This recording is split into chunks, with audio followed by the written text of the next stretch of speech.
Well, we're talking about rebasing may not capture the reality when it comes to measuring inflation. Some sectors are happy. The real estate is one of that. The sector expanded by 46.52% in nominal terms in the third quarter of 2024. And now the NBS says it has overtaken oil and gas to become the third largest sector in the country. Let's discuss this with a stakeholder in that sector, Dr. Oluwatosin Olatujoye. He is the Chief Executive Officer of Zylus Group. Dr. Olatujoye. I have this other name. Yeah. Olatujoye, thank you so much for joining us on the program this morning. When a lot of people hear real estate has overtaken oil and gas as the largest, what does it mean for you as a stakeholder in that sector? All right, so you realize that as a stakeholder in that sector, we are happy to see that report because it means that real estate is growing. It means sustainability.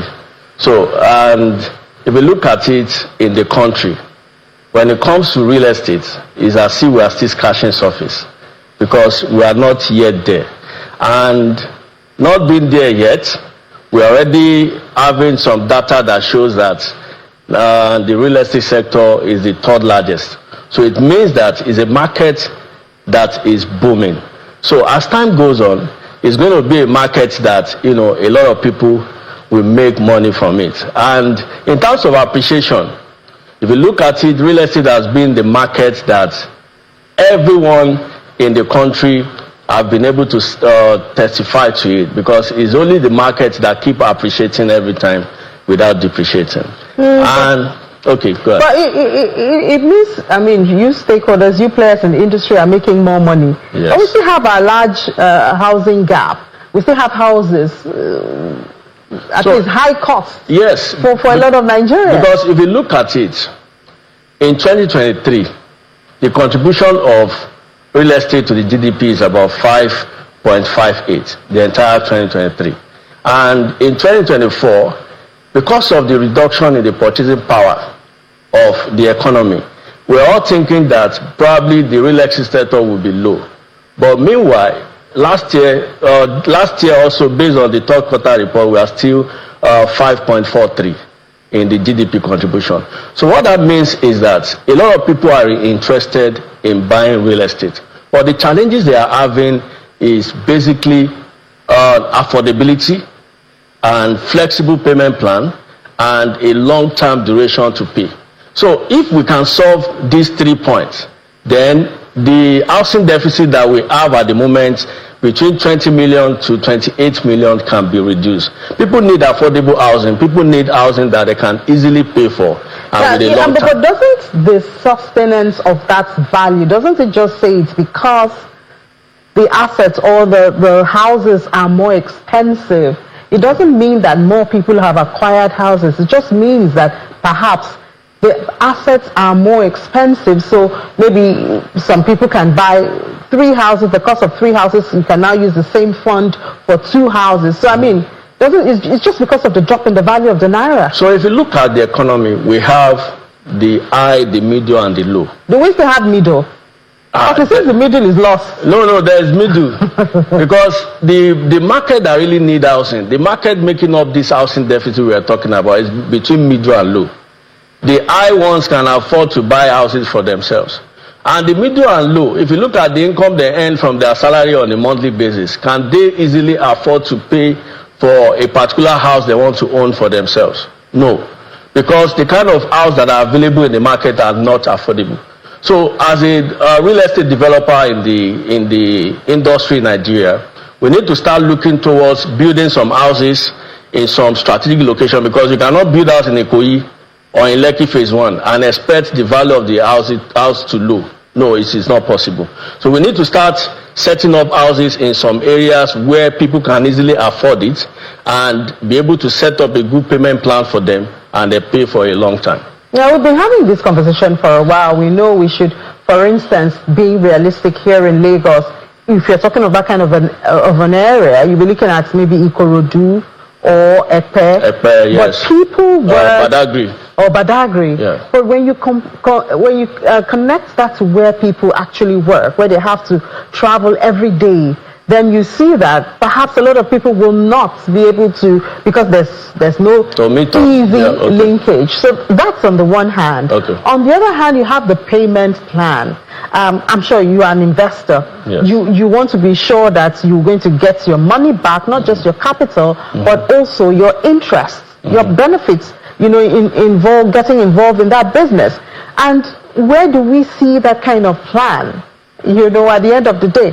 And by the time you look at even the installment payments, in reality, an average Nigerian cannot afford it. That's the truth.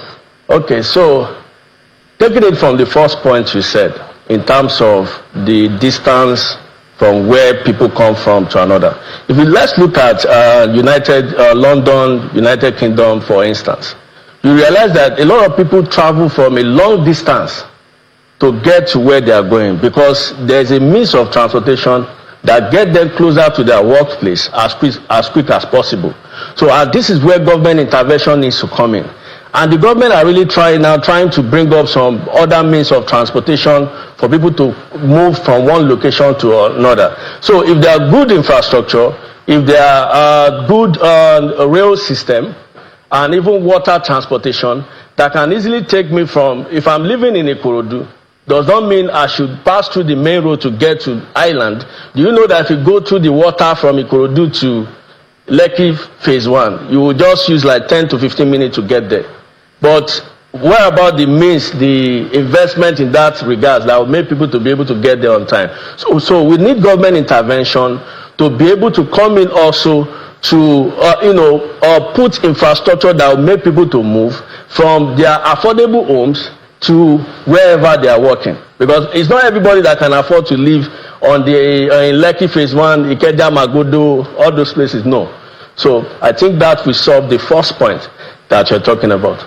Then the other point, the payment plan. So the payment plan, in that regards, we need, yes, people need to have a long payment plan, because there was a time I did a study.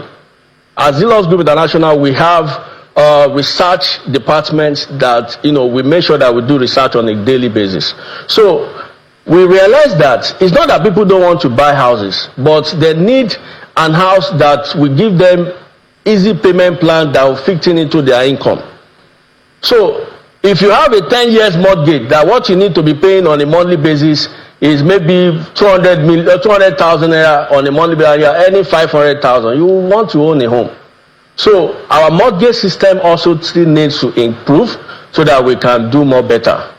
Has your research looked at building materials? Because I know that's at the core of the expensive houses that we have. Perhaps if we had more locally produced raw materials, it could reduce the end price of this asset. All right, so in the building materials, yes, you realize that we heard sometimes that some people use bamboo to do their decking. So is it, I want to believe that it is not all housing that you can use such method to build. So from my own research, it shows that we need to start looking towards cost efficiency, in the sense that most of the materials that take a lot of money from us as a developer are just 4 materials. The number 1 materials is the cement. Then we talk about the iron. Then we talk about diesel. Diesel is also part of it. Then the finishing material. So we need to start bringing in investors that can locally produce all these materials and be able to get them at a cheap price. And getting them at a cheap price means that we're going to save the cost of importation. All right, we hope that soon we will see that. And I believe investors like yourself should be able to move that.